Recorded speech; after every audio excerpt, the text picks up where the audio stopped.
నమస్తే movie lovers, welcome back to Rajarao reviews. Phone మన అయితే ఇప్పుడే ఓటీటీలో చూసాను. ఇది వర్త్ సస్పెన్స్ క్రైమ్ థ్రిల్లర్తో వచ్చింది. మరి ఇది worth watching? Let's find out. Basic story ఏంటంటే, బిసిల్ జోసెఫ్ యాజ్ ఏ అజీష్గా తన ఒక గోల్డ్ డీలర్ అనమాట. మెరినో అతను ఒక 25 సవర్ల బంగారం తీసుకుని తనని మోసం చేసి చంపేయాలని చూస్తాడు అనమాట. ఇప్పుడు బిసిల్ జోసెఫ్ యాజ్ ఏ అజీష్గా రిటర్న్ కౌంటర్ ఇవ్వగలుగుతాడా లేదా అనేది ఇంకా చూడాలి. బిసిల్ జోసెఫ్ యాజ్ ఏ అజీష్గా లిటరల్లీ చాలా బాగా పర్ఫార్మెన్స్ చేశారని చెప్పాలి. విలన్ కూడా గ్రిప్పింగ్గా ఉంది, స్టోరీ కూడా గ్రిప్పింగ్గా ఉంది. బట్ సెకండ్ హాఫ్ కొంచెం ప్రిడిక్టబుల్గా స్లోగా నడుస్తూ ఉంటుంది. బీజిఎం టెన్షన్ క్రియేట్ చేస్తుంది. Cinematography literally cinema village atmosphere చాలా బాగా క్రియేట్ చేశారు.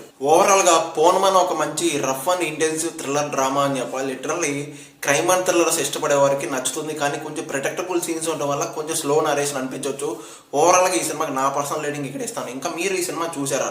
మీ ఒపీనియన్ ఏంటి? కామెంట్లో తప్పకుండా చెప్పండి. ఇంకా నా రివ్యూ నచ్చితే లైక్, షేర్, సబ్స్క్రైబ్ అన్నీ కొట్టేసండి. Thank you.